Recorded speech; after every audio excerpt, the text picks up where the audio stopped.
I feel that coming from a small town in Ohio, I am grateful because I never thought that I would ever be a vice president of a property.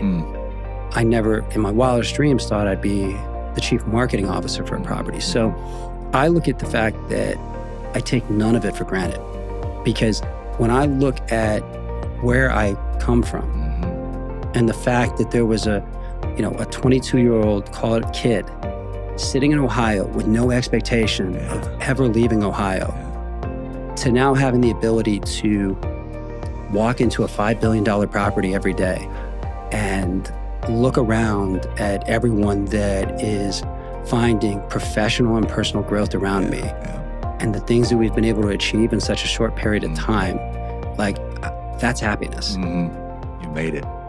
These interactions, these interviews, these conversations that I have, I get very excited for all of them. I'm really excited about this one because when I met you, we were both working at XS. And, in passing, I always saw this good, handsome dude working the marketing level and kind of quiet, peaceful, had a very nice poise to himself. And through my digging and my homework of where we would end up today, I got this point where I realized that you were starting off as a promoter here in Vegas. And I like to consider myself at this point in life a promoter of personal growth, right? And so before we jump into all the glory of things that are happening today in your current position, you come from Ohio, right? And so I don't know that very many people know much of Ohio. I'm not sure how people perceive Ohio.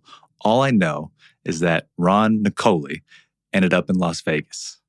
Why Las Vegas? This was really never supposed to be the plan. I think that I came out here, it was supposed to be a 6-month journey, right? A lot of people don't know that a week before I moved out here, I was engaged and was supposed to be married. And I called off my wedding at the last minute. It just didn't feel right. And then Vegas was supposed to be an escape. It was my friend's dad had a condo out here. He had been relocated by his company, and we were given the opportunity to live in Vegas for 6 months rent-free. And I was a person who never wanted to leave Ohio. There was never ambition growing up. Some of my friends, it was frequent. It was like, I want to leave Ohio and go to college. I want to leave Ohio and, pursue career. I thought I was born in Ohio. I thought that there was a very unlikely chance I would travel the world. And I thought there was no chance I would ever live anywhere but Ohio. And then 1 week kind of changed all of that. Wow. And again, I came out here, we were supposed to be 6 months, going on 21 years ago. That's incredible. Incredible. So in 21 years, how have you continued to discover who you are as a man? And what role did your escape from that event at that time and running away to Las Vegas help you identify as part of the continuation of becoming who you are today? Well, coming out here, I would say probably like the first 5 years, there was these time checks, right? And what I mean by that is first 2 years, I really didn't like it, right? 6 months expired and there was a flow out here, but it also felt like during that period of time, home was no longer home. Wow. And then the realization came into play that I don't know if I could go back home.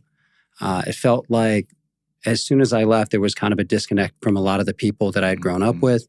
And it didn't really feel like there was much for me to return to. So at that stage, it was more about finding what is the path to success and really did not want to be in a situation of surrender, right? I felt going home at that stage was failure. Wow.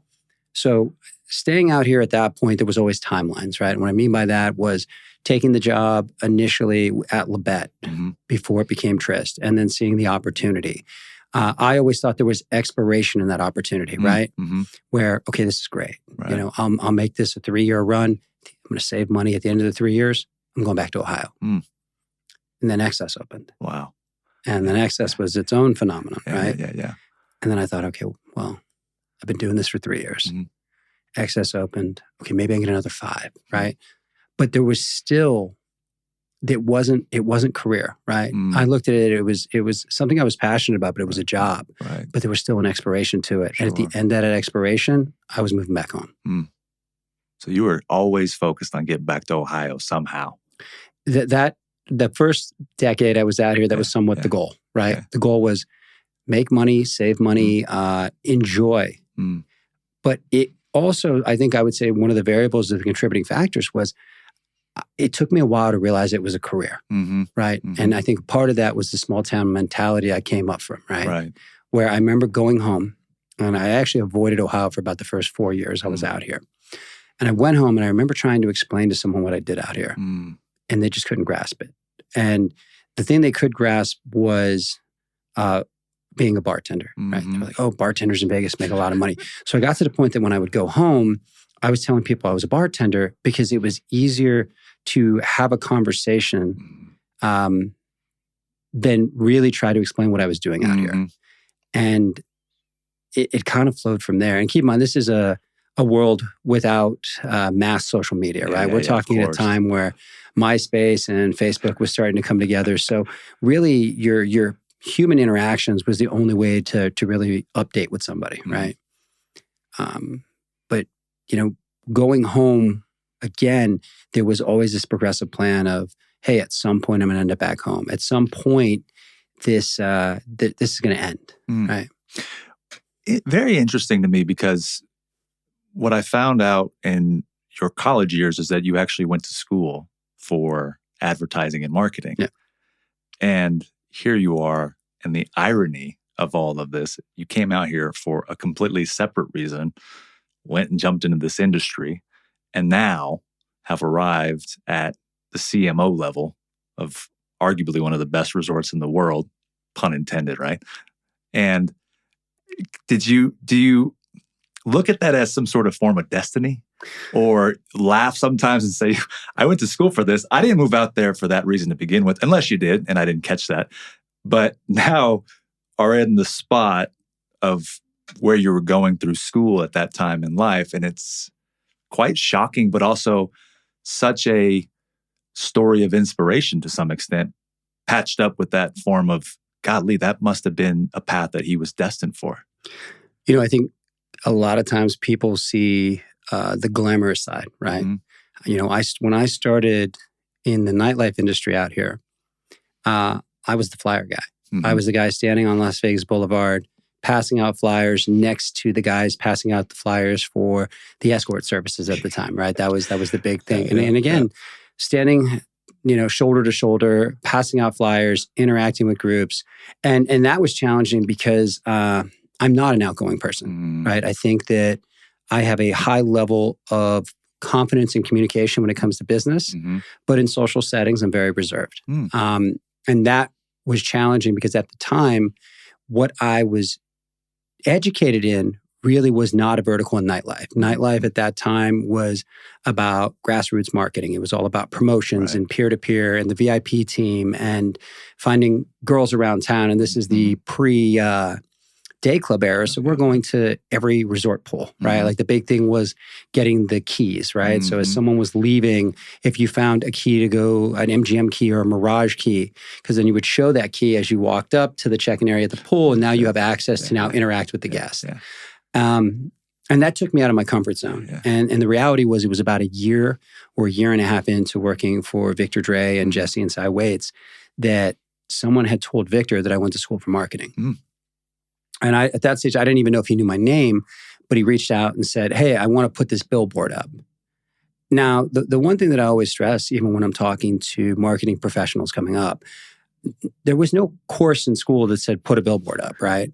The marketing was, from a college level, marketing and advertising was very textbook, right? But when you think about those real world experiences, I didn't really have someone who was going to teach me those things, right? And the last thing I was going to do was ask a question. I was happy this guy was even acknowledging me at that stage of my career. So I remember he gave me a guy's number and he goes, I want you to call Jordan, this gentleman, Jordan North, who to this day I still do billboards with. And he said, give Jordan a call. And it was great because I ended up meeting up with Jordan, and I had the ability to be very honest with Jordan, right?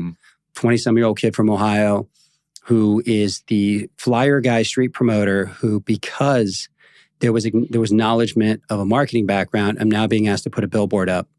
And I'm reaching out to Victor's contact to get the billboard going. And I remember putting my first billboard up seemed like the biggest accomplishment in my career, right? Because I did not understand the logistics, the movement, the layout, or any of it. And this was at a time where sending large print files was very difficult. I remember having to load it to an FTP and all these things. So there was all these things that went around it. And I remember there was just this moment walking back to my apartment after successfully creating this interaction to get this billboard up and just feeling like I was on the top of the world, right? And keep in mind, this is something 21 years later that is one text or a 5-minute conversation or a quick email probably took me about a day and a half to 2 days to figure out and to navigate. But again, I think that with technology and time, I think that's how those things have flown. Yeah. What I'm most intrigued about, Ron, is number one, I appreciate you for being just completely vulnerable in how you're sharing the journey. And I think that you said something there that I think a lot of people struggle with now, which is you said that you're different than you are in the business world with your communication skills. If you go to the social world, you're reserved, you're maybe less active in how you show up. How does that apply to someone else that might be listening right now where they have to find something within themselves that's going to allow them to put themselves out there, to take a chance, to go get what they want? In the world of what I've heard it a lot as is an introvert. Right? A lot of people say, well, I'm an introvert. And I say, well, I don't know if that's true. You might just be, unaware of what is really underneath the hood. And therefore, you've got to just kind of put yourself out there, take a chance, discover it. But what would be your words of advice for someone out there that maybe see themselves as more reserved and though need to put themselves out there, right? Because you're not where you're at today if you're not taking those chances, or you're not going out there and acquiring the opportunity or finding a path to open up the doors for yourself, right? I can't imagine that you just again, maybe it did come to you in some cases, but in most cases, that's not how the world works, certainly not at the business level. So how would you give words of wisdom to someone that's seemingly out there that might think in any environment that they're not comfortable in social environments, and then they can go push their chips in on doing something completely night and day than what they think themselves as? I think you have to understand who you are, right? Like I'm not going to be the guy who's drinking in the club, hanging out, partying at the after party. That's not me. But I'm the guy who has no problem walking into a room to lead a pitch or a presentation. And to me, it doesn't matter if it's the president or Gandhi or, the Ghost of Christmas Past in the world. It doesn't matter. Like, that's where I feel the most confident, right? And it's because I'm going into a place where I feel very confident about the subject matter. I feel very confident about my business communication skills, right? But I do think that sometimes, because I am more reserved in some settings, I think people misinterpret that, right? And I think that's sometimes the perception fear, right? Because there's times where I am in the club and I'm just sitting there and I'm either playing on my phone or I'm watching around the room. And, if people come up to me and ask, like, are you okay? Hey, man, looks like you're not having fun. But the reality is I am. Like, I'm at peace, right? I tell people I wake up every day grateful, right? And, but there is a point where, getting to that point of the night, if we're looking at 11 p.m., 2 a.m., there's probably a chance I walked in the building at 8:30, 9 a.m. And at that stage, I've already had 12 to 14 hours of business meaningful communication, right? So the mind is a little bit worn out, right? Physically, I'm good. But mentally, at that stage, you're kind of not necessarily drained, but you're kind of just wanting to have just a check, right? You just want to, just take it in and enjoy enjoy the success of your team, right? Yeah. And sometimes that's my position of just standing there and watching. Yeah. And you seem wise beyond years in the sense that, and maybe you had fun when you were younger, but when I think about having the opportunity at your fingertips, I know for my own development, I had to overcome tons of temptations and things that I could jump into. And God, I lived that so hard. Even when I had met you originally at the club, every night I was the guy that was probably more drunk than the customer when I wasn't working, right? And so I have this natural curiosity around how and where would someone like you have developed the discipline to not be that guy, to go out like that and have it basically handed over to you and anything at your beck and call in these environments, right? Because we know how that works. But remain who you are and remain disciplined to not let that get the best of you, where you can go in there and you're simply being at peace. And you're not saying, I need to do this or I need to do that. And so I can't imagine that hasn't been almost a competitive advantage for you in the process, because people can look at you and say, man, that guy's got his together. You know what? He takes care of his business. He's not about that in the environment where, golly, it's just being handed out at scale, right? So what would you credit that to, that man, that discipline, that part of you to say, you know what? I'm bigger than this. This is not who I am. This is why this is important. Shed some light on that for us. My upbringing, I think, is where it starts. My parents, I think, did an amazing job of the mixture of compassion, nurturing, and discipline, right? But I remember being 16 years old and essentially having complete freedom, right? And, I think that's what was the kind of the foundation or building block. And support that they gave me when I moved out here, right? And I moved out here, a lot of people don't realize this, like, I moved out here with $200 in my pocket, literally, and a cat. And that's how I showed up in Las Vegas, to live in an apartment or a condo that we had 6 months of rent-free because of the situation, Yeah. But then I moved out here, and I was out here about a year. And I used to work out with a good friend of mine, Roberto. And Roberto ends up getting a job, and we're leaving the gym the one day, and he said, hey, because I didn't drive at that point. And he's like, hey, I got to drop you off, but I got to go pick up my boss first. I said, all right, cool. So we go and pick up his boss from the airport. I'm in the car with this guy, and we start talking. And at this stage, I had just kind of started at Wynn, very entry level, but this guy was really curious about nightlife, right?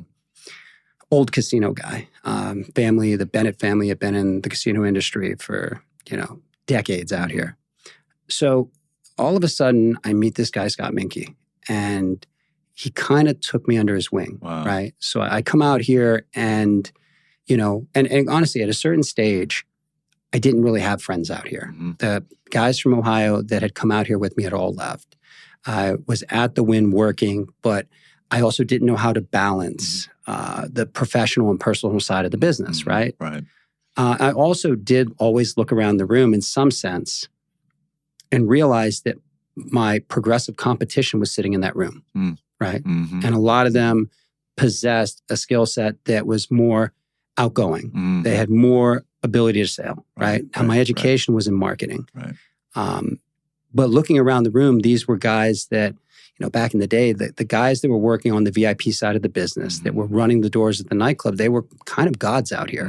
I mean, they essentially flowed through comps at every casino. They were the ones that were dating a lot of the cocktail waitresses who were identified as some of the, the prettiest or hottest girls in Las Vegas. So that was the competitive set that I walked into, and it was really about finding that angle. But the guy who really pulled me back from trying to be in this unnecessary competition was Scott. And I remember being, again, in my early 20s, and honestly, I had no money. And this guy gave me an office in his office building and gave me business cards. And keep in mind, like I'm working at the Wynn as a street promoter. And, he would take care of me. I'd go to the office for lunch every day. He'd let me sit in meetings. So I'm sitting in these meetings learning about casino marketing. And I'm sitting in these meetings like going through slot numbers and things like that. And again, just being a fly on the wall. Right. And, when you look back, like I look at the education that I received collegiately, But the education that I received from Scott and just the ability to be around him was that life. It was that life lesson that you don't normally get through a book. He took basically probably decades worth of experience and was able to truncate it for you that you were a bystander of and watching this whole thing unfold in front of you, which is basically the premise of all mentorship. Right? It's like, why do you have mentors? It's so that they can give you the lessons that they've gone through in order for you not to have to go through the same things, right? It sounds like that's what's absolutely. going on. And, he was the person who I think helped keep me grounded too, because you're calling him up to talk about a bad day, right? Yeah. And this is a guy that had shifts in his business where he had made millions to hundreds of millions, and some periods of time probably lost hundreds of millions. And I'm calling to complain about, my boss treating me unfair or something going on or someone stealing a reservation, which are very minimal things. Mm-hmm. But the fact that he could talk to me and he could make me understand how minimal they were in the scheme, because that's what becomes the reality is finding that balance to not be dramatic or overreact or to understand the critical path to a solution. And that's really, I think, the knowledge base that I gained from Scott and being around him. Yeah, that's incredible. Among several other fantastic high-level executives and entrepreneurs I'm sure you've crossed paths with, I'm fascinated by self-talk. I really think that is a huge thing. The little voice that kind of chirps away at us. I'm thinking about your journey from promoter, passing out flyers, trying to find ways into the pool parties, or should I even say pool parties? Just the pool. There was no party at that time, right? There's just the pool. Much different. And in the summertime, 110, 115, not easy.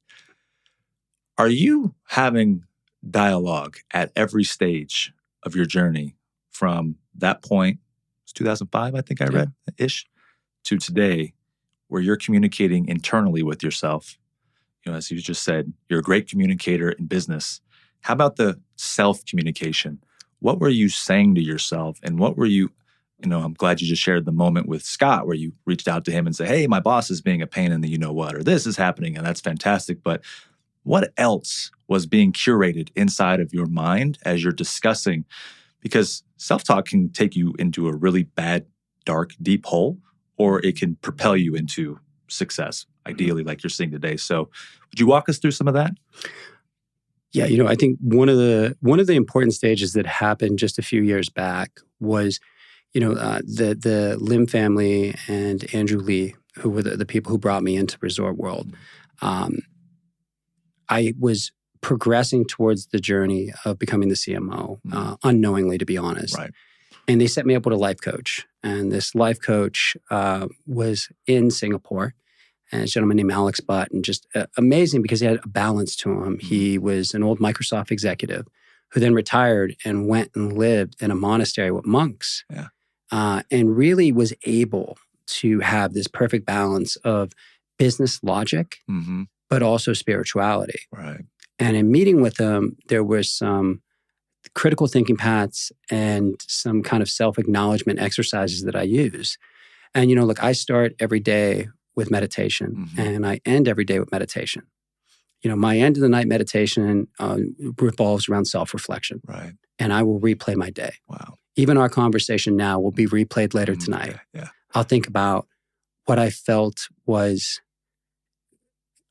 a good portion in my own conversation and what I wish I would have said differently. Sure. I end my night with self-reflection because sometimes that can take you to a state of a little bit of depression, right? You sometimes can overthink some of the elements, some of the decisions. Yep. I start my day fresh. So my morning meditation is really centralized around new beginnings. I'm starting my day. I'm identifying goals. I'm finding what my mental balance is coming into the day.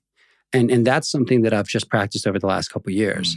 And that was really on the cuff of being appointed CMO and having the beginning of those conversations. And truthfully, prior to being appointed CMO, I don't really know if I identified that as a goal until probably a couple months before. And even the day I was made CMO, I actually didn't know I was going to be appointed CMO. So it was kind of funny because we had not talked. We knew that the conversations I had was about taking over the marketing for the property and leading that department. I did not quite have an understanding of what that title placement was going to be up until the point of it happening. Yeah. And oddly, one of the questions Alex had asked me was a question about happiness. And happiness is a very odd question. Sure. And it's something, if you ask someone on the spot, watch their body language, right? Yeah. Because sometimes there's a state of shock. You watch their eyes, you watch their movement. But the reality is like, he asked me, he said, what would make you happy? And again, it's very vague, right? Because if I look at it, I could tell you what professional happiness is. I could tell you what personal happiness is. I could look at that balance between the two and saying, hey, finding that balance in general would be happiness.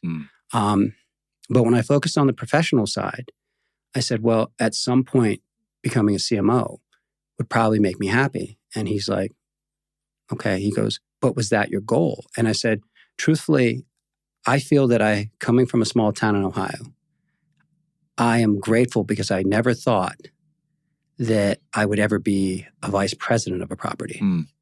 I never, in my wildest dreams, thought I'd be the chief marketing officer for a property. So I look at the fact that I take none of it for granted, because when I look at where I come from and the fact that there was a 22-year-old, call it kid, sitting in Ohio with no expectation of ever leaving Ohio, to now having the ability to walk into a $5 billion property every day and look around at everyone that is finding professional and personal growth around me and the things that we've been able to achieve in such a short period of time, like that's happiness. You made it.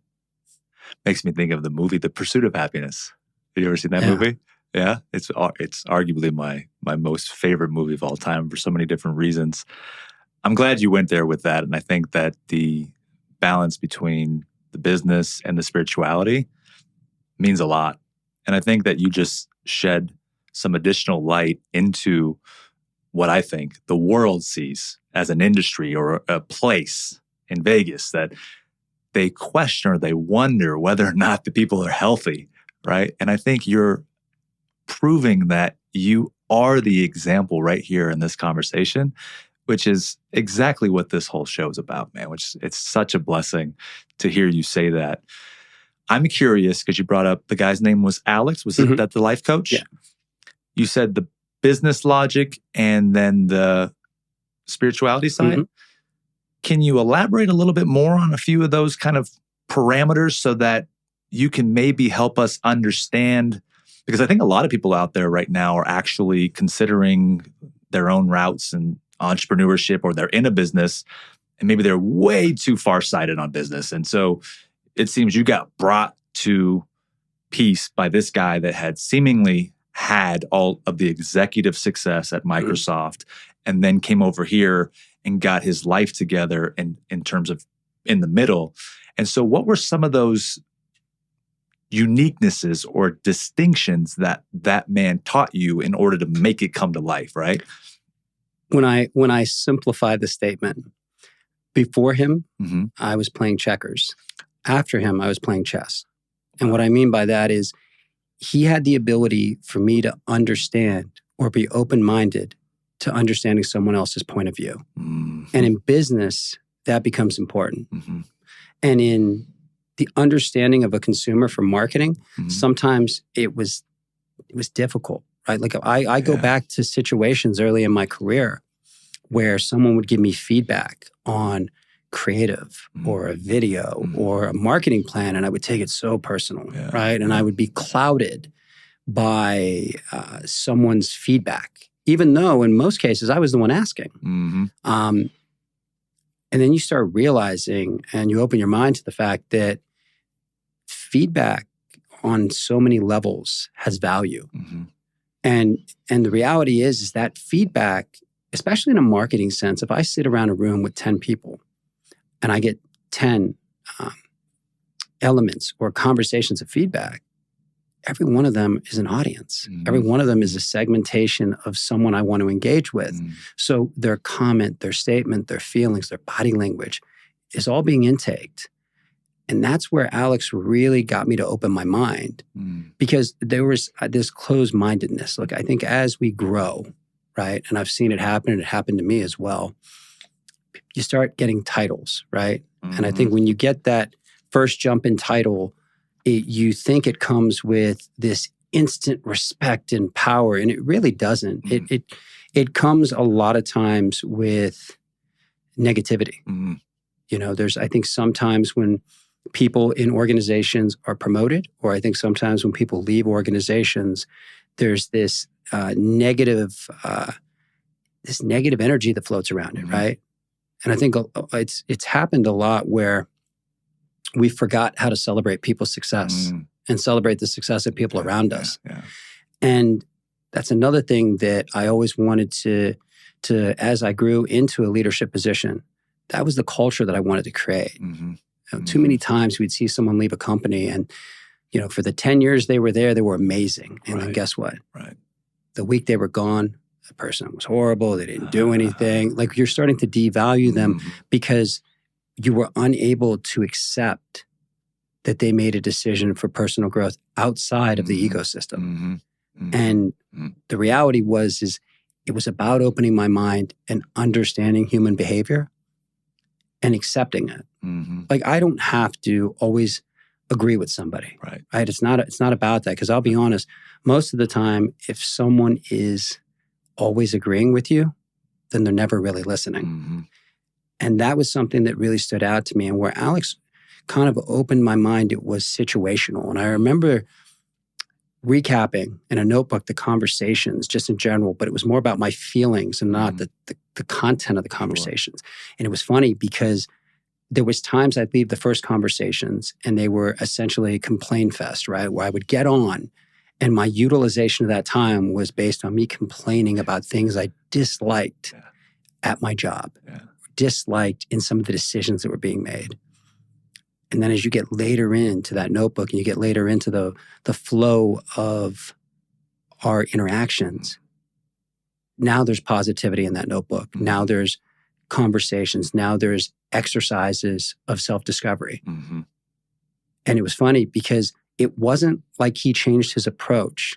He allowed me to grow through that process and get to where I needed to get, to have that open-mindedness, to have real discussions. You know, I always say that, look, I don't feel that anyone works for me. The statement of that is archaic. We all work together. It doesn't matter if, you know, I'm the CMO or there's someone coming in that's, you know, a marketing coordinator on their first job out of college on a small hourly, you know, wage. Like, I look at everyone as equal. And you have to too, because underneath the hood, they're humans. Absolutely. They have emotions. They have families, lives, bills to pay, right? And they've got their own deck of thoughts and perceptions and realities going on where if you're not empathetic of that, you're just another cog in the wheel. It's just a pain in the you-know-what, right? The idea that you have so much accumulation of these experiences to this point, what you said a few minutes ago and everything you just said was fantastic. But the fact that you went on this journey almost without expectation. And there's a lot of, I think it's two-sided nowadays. And it's funny because the last conversation I had on the show was with another guy that's worth $600 million. And he was like, I don't really set goals. I just stay curious and I have fun. And I go, what a different way to look at it. And here you come, the next one, and say something similar where it's not like you came out and you had a goal or you going in any sort of direction. But my question is, how can you take 20 years of that lifeline and say, here's the things I've learned on that journey that could be supportive of you on your path and where you're going, that I now know because hindsight says that these experiences taught me this, that I didn't know back then, right? Whether that is, you know what, versus not setting an expectation, maybe you should get clear on what you want, or A, B, C, or D.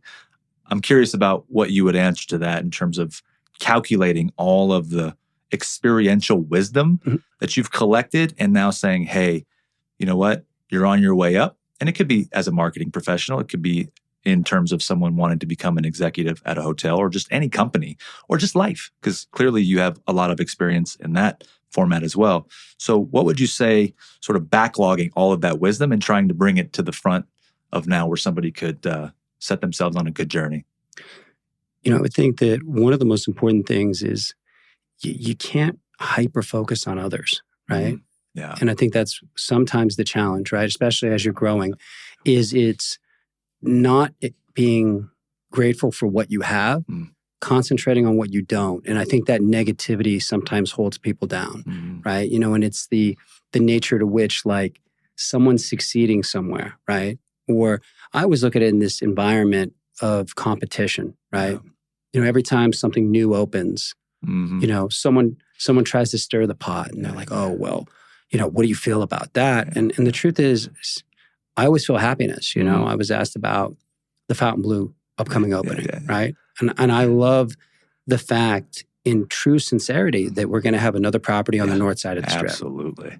Because I also look at the fact that my success will not be determined by someone else. It will be determined by my actions and my decisions. And those, guess what? That's the funny thing about it. If we focus on the variables that we do have oversight and control over, in my mind, you find more success than worrying about the variables of competition where you have very little oversight and control of. But I think it's getting people in that right state of mind. We essentially control so much of our own destiny. It's not even always sometimes about understanding the entire path, but honestly, just being mindful of the path you're on. Right. That's a good centralizing thought right there, just to be mindful of where you're at, almost a sense of awareness, correct? Oh, absolutely. Yeah. I used to have a kind of almost like a credo that I would roll with, depending on the setting of the meeting, was that if I didn't believe that I was the smartest man in the room, then I need to bring the smartest man with me. And if it was a subject matter that I was not an expert on, I wanted to make sure that the expert and me were aligned, or I needed to understand how I could align the room, right? And again, it's not about manipulation, but it really comes down to communication, right? And understanding what the purpose is. It's also about, I always look at the fact that I would sometimes, earlier in my career, you'd walk out of a room and maybe not get the result you wanted. My time at Wynn, I got to work for a CMO that was amazing, a gentleman named Michael Weaver, and I learned a lot from him. And I remember walking in to show him creative one day, and I showed him 3 pieces of creative. And he picked one, and he saw my body language, because back then I was an open book, right? There was no hiding the emotions or feelings, and I had a tendency to overreact, then understanding when to react. And he looked at me and he said, "What's wrong?" And I said, "Oh, well, I actually don't like that one." He goes, "Well, why would you show me something you didn't like?" But again, it wasn't as if he had to think about it. It was automatic. Right. And I'm like, wow. And I remember leaving there, and the statement stuck with me the entire night. And I remember thinking to myself, he was right. He asked me for 3 options. I showed him 3 options. He selected one of the 3 options based on the direction. It ended up being the one I didn't like. And in all fairness, he made the statement that was clear. Well, then why would you show it to me? Knowing that ultimately there was a chance he could select the one that I didn't like. Wow. But it stuck with me, and it's actually something that I've used conversationally now as a CMO to speak to some of the marketing team leads, right? And when someone is bringing, it's funny because you also can I understand when someone is putting passion into a project or they're just checking the box, right? Sure. And we all go through it, right? Yeah. There's some times where something's a little less exciting. So, my other kind of analogy for the team is when every time someone starts to try to go to them and speak to them and say, look, my goal is that 70% of the things you do here, you're going to be passionate about and love. And guess what? 30% of them, you're probably not. But that's the 30% you at least got to fake it a little bit with me, right? But I also try to identify that it's not about having an open door, but having that open line of communication. Because I never want to be the reason why someone doesn't want to come to work. Yeah.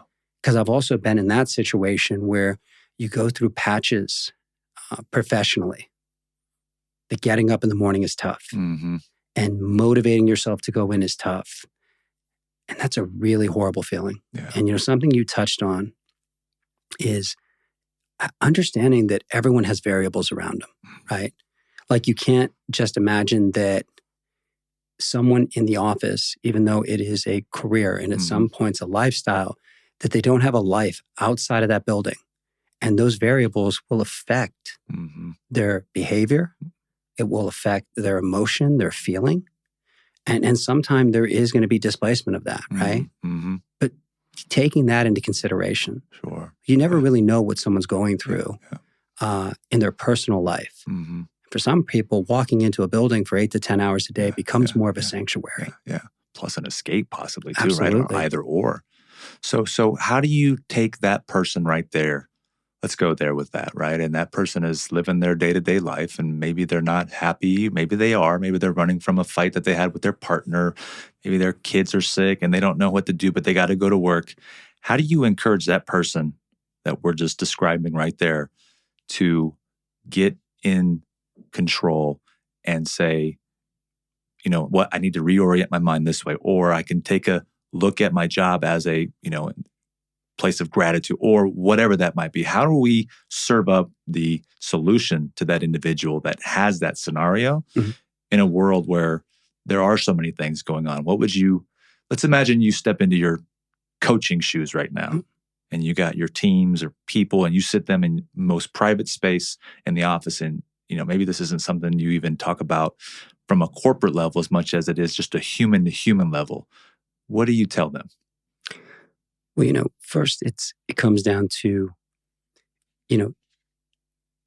I always try to centralize if I see change in behavior, the conversation normally starts on a professional level, right? And understanding on a professional level what's wrong, right? And it could be something in the office, it could be an interaction with someone. So trying to understand if they're not happy, why aren't they happy, right? Because I think that's kind of the beginning. And, if you're identifying first, I always look at the fact that most people end up spending more time at work than they do in kind of personal settings. When you break down the metrics of the hours in a week and understand a large portion is sleep, a large portion is maybe preparation of something, and a very large portion is work life, it doesn't leave a lot of time for other interactions, right? Or connections. So when you're looking at that, I always hyper-focus on workforce first, what's going on and understanding, because that's the thing I always tell people too, like if for some reason you're not happy where you're working, and that's also a bad feeling, right? Yeah. People have bills, people, sometimes find themselves in spots where the way to which they're living creates the need to maintain a job they don't like, which is a horrible feeling. But if that's not the case, and maybe it's not the right environment and you're not happy, then you need to find that path to move on. Yeah. Just for the bettering of yourself. Like I remember situations where back in the nightclub days, right? I remember we would have guys that would be on the VIP team, right? Yeah. And there was one that always stood out to me, and I still think about it today. There was a guy who was working as a VIP host for 10 years.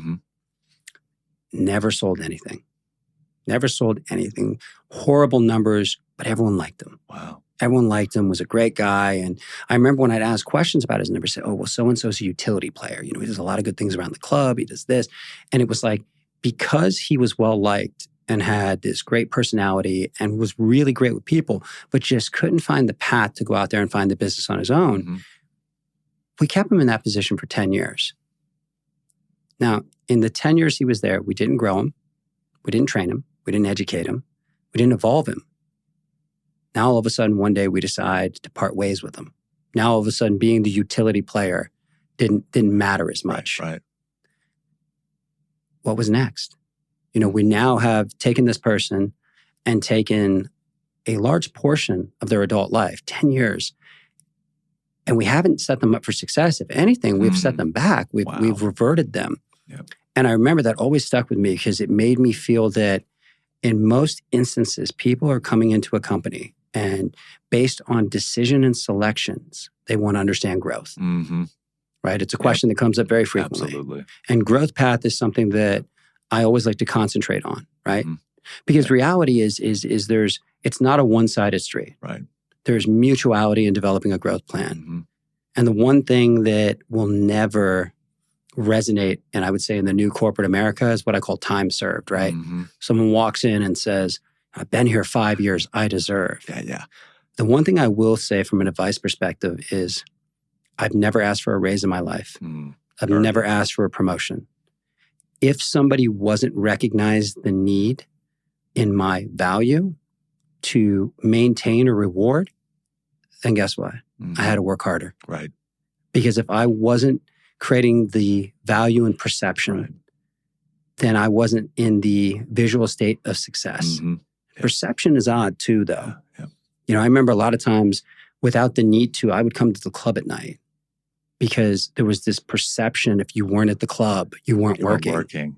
And Ken, at that stage of my career, I'm the marketing guy. And not to say I'm, 9 to 5 in the office, there was a lot of value in understanding how the story was told and what consumer was showing up based on the strategy. But I would go into the club and it was more about being seen. And it was very relatively known at Wynn that you needed to be seen because there was a perceived value in presence. Sure. And sometimes people get caught up in that. And it's funny because now I would say there's a high percentage of people who like working remotely. I have a guy who told me the other day, he goes, I get more done working from home than I ever did in an office, which is also opening up my mind to that strategy as well. Sure. Yeah.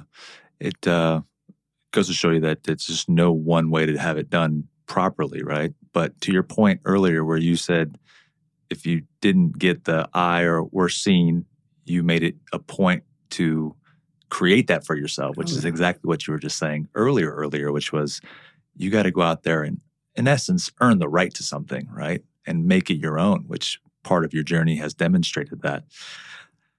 Man, I'm gonna keep going, and I think what we're gonna do here is have some fun with the fact that you're so wise in what you've experienced. But I also want to talk about some of the stuff you're doing today and sort of shed some light onto the vision for Resorts World and the Nightclub. But a curiosity that I have around the fact that you're pulling double duty, in essence, right? Chief Marketing Officer of the resort, VP of Nightlife for Zouk Group. I always encourage people not to do two things, right? I'm always like, hey, focus on one. And I joke because a lot of times they're like, I want to try to start two businesses. I think I can do two things. And I'm not like, hey, against you trying that, but I'm saying, let's focus on one thing. If you got a job, do that. Make sure you feed that with that type of thing. At the high level in the world that you're in, how do the two merge and how does that whole operation take place? And in addition to that, kind of walk us through a day in the life at the casino, at the property of Ronn and what goes on there. Because I think a lot of people will be just genuinely curious about how that whole lifestyle in the day-to-day goes on. Yeah, it's definitely an interesting blend, right? Like, to start, it's funny. Last week probably was the stereotypical epitome of a day, right? To literally start the day in an executive debrief meeting leading into EDC weekend, then going through a series of creative meetings, revenue meetings, different strategy meetings specific to marketing, and then almost the second half of the day now pivoting and going to the Tiesto poker tournament and being in Zouk for the Tiesto show, and then still having these interactions with most of the agents and talent that were in town for EDC, because it does become this kind of collection point, right? Yeah. And then having to turn around the next morning and be back at the property at 9 a.m. At a breakfast meeting. So it is definitely, look, I would say it's manageable. It's only manageable if you have the people around you. Right. And that is right. Look, I look at the fact that the success that I have been able to achieve is based on loyalty, right? Like I've got guys who have been with me since the beginning. Yeah. You know, my VP of marketing for the property, Nick Martini, me and him grew up together. We've known each other since we were 12 years old. Wow. And he has always had the ability to balance me. He's always had the ability to sometimes bring me back to reality. He is honestly the gatekeeper of budgets too, because sometimes I get a little bit big-eyed on opportunities. Sure. But to have that type of person that's in your corner. And again, when I look at the guys that I work closely with, guys like, Jared Garcia, who we've been together 20 years and basically is, essentially, a chief advisor in a sense of, keeping me in the know, especially when it comes to talent and entertainment and just, I would say, the inner whispers, right? And just having these people, right? People you can trust, because that's what it comes down to, right? Yeah. Like, I think it's funny too, because, loyalty is a weird word, right? Because loyalty only works if there's respect, right? Like I respect all of these guys. Sure. I would go to bat for all of these guys. I would, these are the guys that if I'm going into a fight, I want next to me. Or if I'm going into, anything from a celebration to a meeting, it's good to have guys around you that, you just have that ability to be yourself, communicate, and you also understand that you have each other's backs, which is sometimes difficult, right? Sure. People don't realize that there is always the element of corporate politics, right? And that sometimes kind of creates silos, right? Sure. So you couple things there with I love where we're going with this. I a funny little side note. I grew up going to the Stardust because my father worked there, and Resorts World is on the same plot of land that the Stardust is on. So I have a very rich Vegas, very young, youthful childhood between getting my hair cut at the Stardust every time, between going and hanging out at the coffee shop that my dad worked at, to even picking up my first parlay that I won at 10 years old that my dad brought home and let me pick the teams, and I won $8,000. And that was a lot of fun because then I went and bought a scooter. But that's a side note. My point is that when I look at a resort corporate environment, I think there's a lot of curiosity around sort of the conversations that take place in that. But then you mentioned the loyalty part, where a guy like Jared, I know Jared, obviously I met him from working alongside you guys many, many years ago. And you said the inner whispers. And then I'm thinking about when you say the corporate politics part of it, sort of the what does that stuff mean, in the sense that, you have the corporate politics part. Sure, I get it. The inner whispers, are you trying to have an ear to the floor to see if an artist is not happy and they are trying to figure out a way out, or what does that actually mean? And then if I go over here on top of that, I guess for people listening, like what is being said in your corporate boardroom meetings in terms of strategy or thought process? And again, obviously I'm not going to reveal the blueprint, but the conversation that you and Scott are having about direction for the company or for the brand or for that, I think a lot of people have that extreme level of wonder about what that's really like. And if you would bring that to the table here, I think that'd be fantastic to kind of cover some of those elements. Absolutely. On the one side, when you talk whispers, right, it's really the ability to intake and have a pulse for the city, right? And a lot of times it's funny because some of these guys that are, some of the top talent pieces in the industry somehow know most of the gossip, right? And again, I also do identify that sometimes where there's smoke, there's fire. And where I'm not ultra focused on my competition, I do also believe that knowledge does breed the opportunity of strategy, right? So in that case, it's funny how stories float around, right? And sometimes, lies or fabrications, there's things that always kind of float around in that world. I will say the thing that from day one got me excited about Resort World is the camaraderie, right? Like, I only worked in 2 environments, right? two very different environments prior to coming into Resort World. Sure. And the level of communication is incredible. Mm-hmm. The ability to have a voice is incredible. And the reality is there's these, there's meetings that flow on a very high level where real strategy is being discussed and real opportunities are being discussed. And, one of the things that Scott really preached, even in one of my first meetings with him, was about developing a property with no silos, right? Like, how do we cut down these silos? How do we have the ability to have the fluency of communication between hotel, casino, nightlife, marketing? And, if you look at what we did with our first commercial, right? First commercial for the property, big investment, national commercial, heavy investment into the production side of it. And, the presence of this kind of fantasy land to create intrigue and curiosity because the property wasn't done.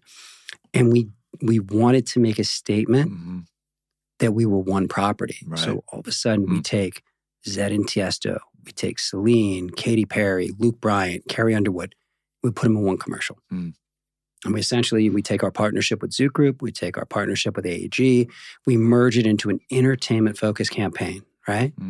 And we release that to start the conversation of the voice and identity of Resort World, which I thought was amazing because in my past experiences, there was always this breakage. I don't want to say breakage, there was non-existent communication between the entertainment division and the nightlife division. Right. Although we were playing in a very similar world, very similar functions, right?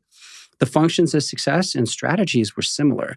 Drive people, drive tickets, drive bar sales, nightlife a little different. You're driving tables, but there was so many similarities and synergies that strategies could have been aligned.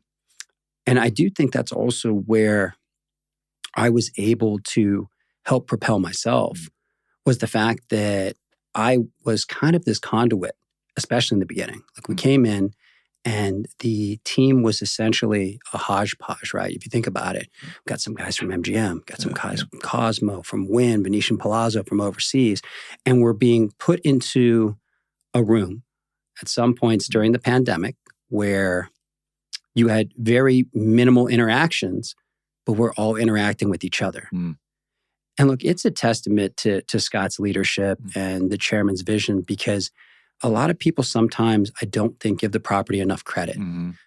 We opened up the property, the first mega resort to open in 10 years, in the pandemic. And look, I have a lot of respect for everybody who had to restart the engines for every other property during the pandemic. But we had to start from scratch. I remember being there when we had 10 employees. I remember being there when we thought they were going to shut down the construction site because of COVID. And to get from that point to a position of being profitable from day one, which was something that previous casinos that opened up were not able to do for many years, the ability to evolve. I don't like the word different, right? Different to me is a casual word that sometimes comes off lazy, right? Someone's pitching you on something and they say, well, I'm going to do it different. Well, what does that mean, right? Explain different.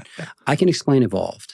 Evolved to me was looking at opportunities for the property that others weren't looking at. EDC week, right? Letting them come in, working on a great partnership with Pasquale and Harvey and Jasper and the team and Joe and doing hotel EDC. So here we are, a relatively new brand, but we value the partnership. Look, I've always said EDC in Vegas is that pre-cultivation of the next Las Vegas consumer. Not even a Resort World consumer, but a consumer that we want to get excited about Vegas. And they own that marketplace. And every year it grows. So when they came to us with the idea and the opportunity of essentially being the epicenter of what they were doing, I was excited. And walking into a room, and all I can say is, if I would have gone in my past life and walked in the room and tried to pitch that, it would have been a very ugly conversation. But the ability to walk in that room with Scott and Peter and the leadership team, and for there to be an excitement, and for there to be this there was genuinely this passion behind it. And it went right to the solution, right? All right, great. How are we now going to find ways to interpret this throughout the property? How are we going to find ways to create guest experiences? And again, revenue is always going to be a subject, right? Right. How do we find ways to create revenue? Of course. But the fact that we were conscious of the guest experience of the EDC consumer and also maintaining the guest experience of a non-EDC consumer who maybe by chance ended up in Vegas with no knowledge that EDC was going on. And I think we found that. Wow. And you're walking around the property. You know, Resort World to me is exciting. And I was telling this story yesterday. Someone asked me, who's Resort World? Right. I said, all right. I remember a night, it was towards the end of last year. It's about 10 p.m. And on that particular night, we had Luke Bryan in the theater. We had Tiesto in the Nightclub. And we had done a boxing match on ESPN with the top-ranked guys. And everything was essentially on exit or entrance together. Boxing was getting out. Luke was getting out. The crowd was coming for Katie. The dinner crowd was moving around. And I saw all sorts of different experiences happening. And I saw all different amazing people. And if I could have walked around the property at that point and essentially created framing and moments, that to me was Resort World. It was this element of luxury. It was inclusive. It was approachable. It was fun. It was energy.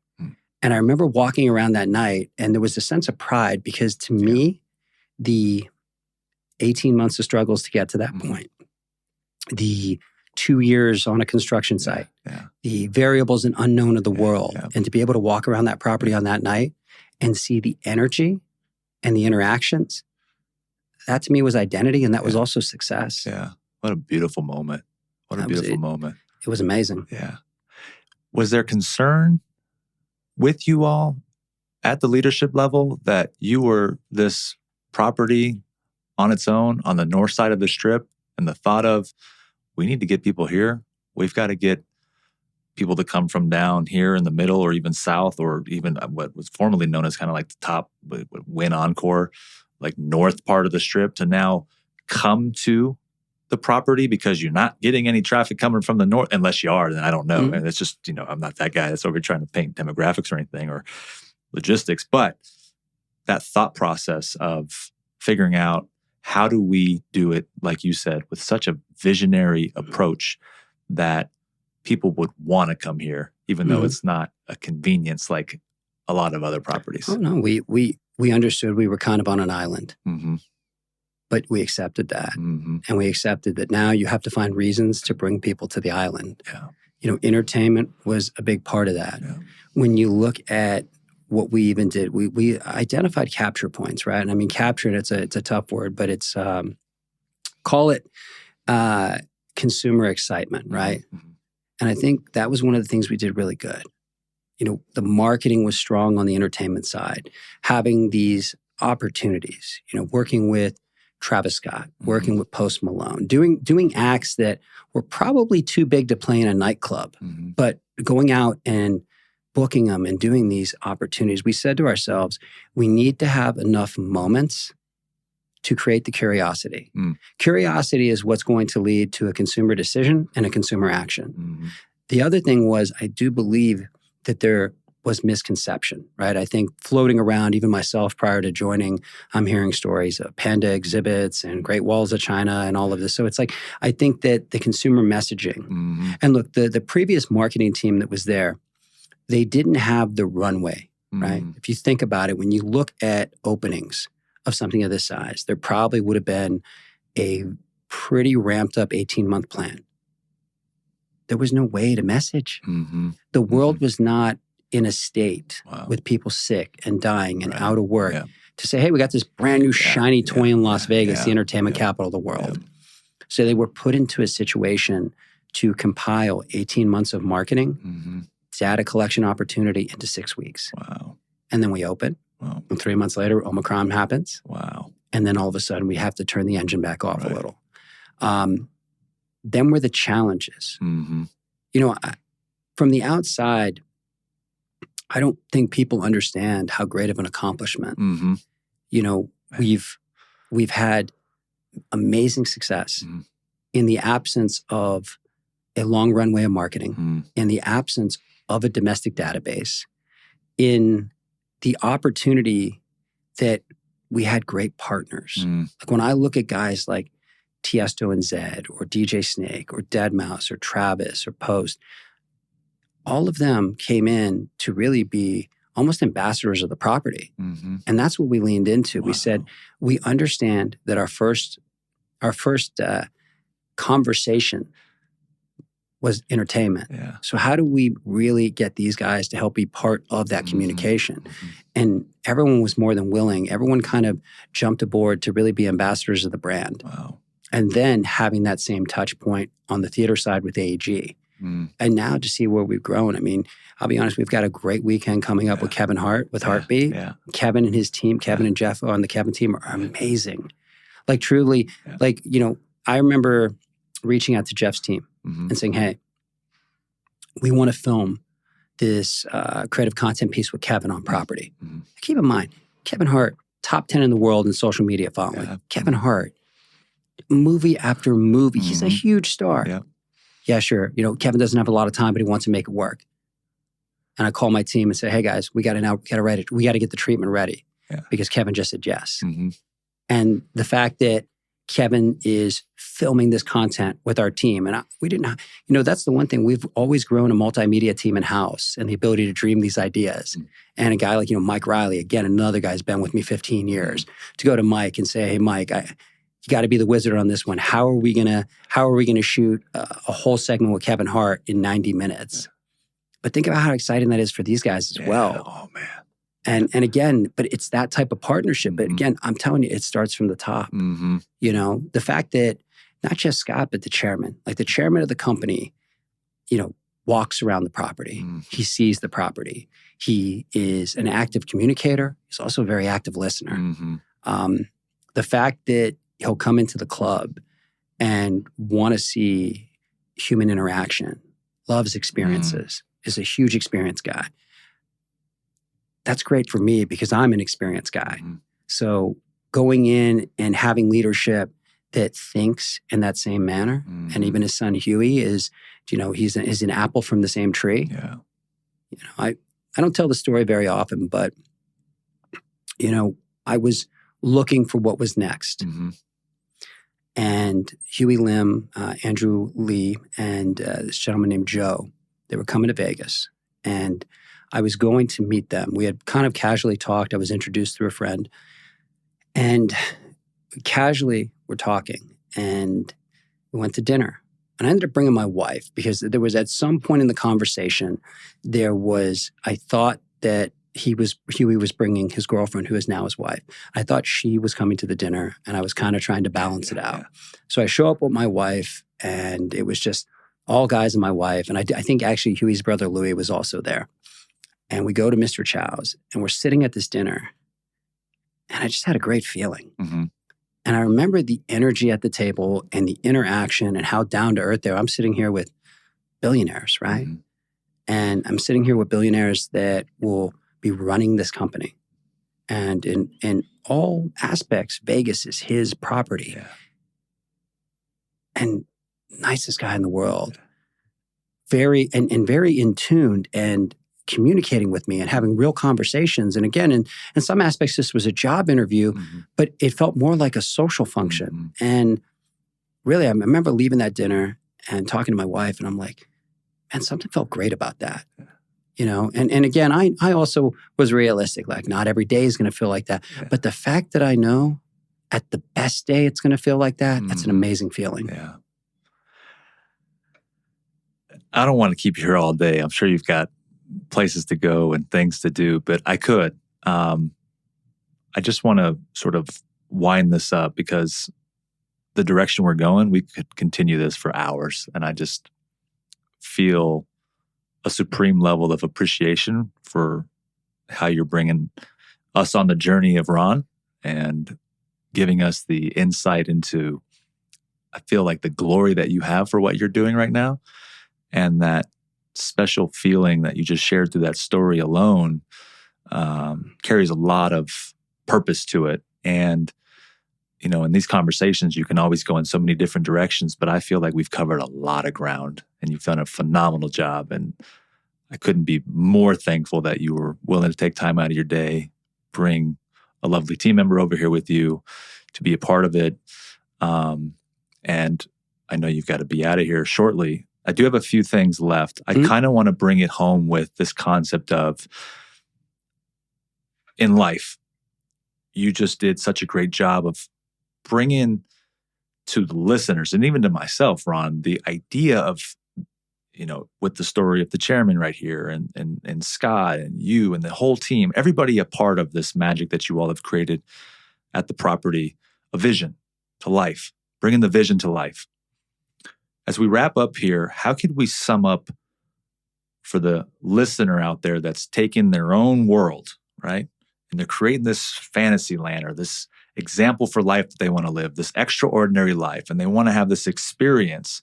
How can somebody bring their vision to life and go and take the elements and secure a path or a destination for themselves that is as magical as Resort World itself or something along those lines?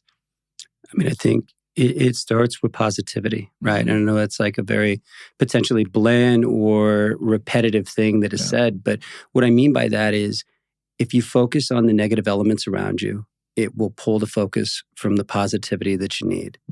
I think that, look, at the end of the day, there's so many variables in every sense that can pull you from your desires, from your dreams, from your goals. You'll be met with decisions that are tough. You need to understand that there's going to be amazing days and there's going to be bad days. The thing that always keeps me going, and on my worst day, there's someone out there that has a worse day than me. There's someone out there that's taking their last breath. But just understanding that it really comes down to really just finding what that happiness is. I mean, look, I would say I never expected to be where I was at. I think that if my career would have progressed to a manager level or a director level years ago, that to me would have been success. And if that would have been the last title or position I was at, I probably would have walked away from this world feeling like I had completed success. I will say that it wasn't until I was later in life that I realized that there's essentially, ceilings in business are kind of like the sky. It doesn't end. You don't have to set a boundary. We essentially, in most cases, set our own boundaries. And I think that if there's people around you that are setting boundaries for you, that's the type of energy you don't want around you. And that's the thing, productive environment does become sometimes a negative element. And I'm not saying to exit people from your life, but just understand the value of the communication and intake, right? It's like everyone's got that friend that wants to give you advice, but maybe in some sense haven't found success personally or professionally. I'm not saying not to listen. I'm saying that you have to grade and qualify that advice. But in the end, you have to make your own decisions and you have to find what truly is your qualifier internally for success. And then what I'd also say is, look, I think people also tend to hold grudges. They hold that negativity towards people. That weighs on everyone. Like at a certain stage, you have to move on. At a certain position, you have to outgrow those behaviors. The business ceiling is like the sky comment. It's fantastic. I mean, that just opens up a picturesque version of how not to encapsulate yourself, because there's always another level, no matter what level you're playing the game at, right? Man, I've got to say, this is incredible. I felt it every step of the way through, and it's been fantastic. Are you looking to share anything, promote anything outside of the clubs and the resort and the property itself? Do you have any places that you want people to come see? Any social handles, any property details, anything like that? Yeah, I would say that just in general, if you haven't been to Resort World yet, I think it's important that you come and see it. Yeah. I think we built a very beautiful property. I think with very modern touches of luxury. I think that as you walk around, you see a certain energy and an excitement from the staff, from the team members. And I think that certain people maybe have a misconception of what we created. Yeah. So I would say instead of promoting a day, a time, or week, I would encourage people to just come down and see it. Yeah. Well said, man. It's a gorgeous, gorgeous property. I agree with you. And I am a lifelong Vegaser. I've been here my whole life. And it stands above all in terms of all the dimensions that you could possibly imagine. Therefore, definitely a must-see. Last question for you, brother. What does always on the grow mean to you? I would say never setting boundaries, never setting limitations, always understanding that there's something next. And realistically, as much as professional growth is important, as much as money obviously becomes a factor, when you can take time to invest in your personal life, the people around you that mean something, the family that you're growing, the wife that you love. I've been with my wife 14 years now. Yeah. Amazing relationship, 2 beautiful kids. I don't get to see them enough. Yeah. I would say that is my weakness right now. But I would say that just, again, find all the elements that are important to you and have a level of concentration. Yeah. And I appreciate being here today. Truthfully, when I got the message from you, I've watched what you've been doing. It's inspiring. It's exciting. And I feel honored and blessed that you had me on the show today. Brother, I'm proud of you, man. Like, we've come a long way. And to see you evolve to where you're at today is rare air. Like, really rare air. And, the value that we need to put on growth and development. You are a literal example from ground zero to today. And I'm sure there's more there. So the feeling is mutual, man. So thank you for all of what you've done for this city. As I said earlier, I joked, I said, I take pride in this city. So you're doing something magical for my city, for having a lovely team member here and everybody that's rallying around you to be a part of the mission and the vision. And man, I can't wait to see what the next version is. I'm going to throw a little hook in there. You got to come back for another one, man. We're going to have to do round 2 of the podcast. Honestly, anytime. Thank you again. God bless, man. Thanks so much.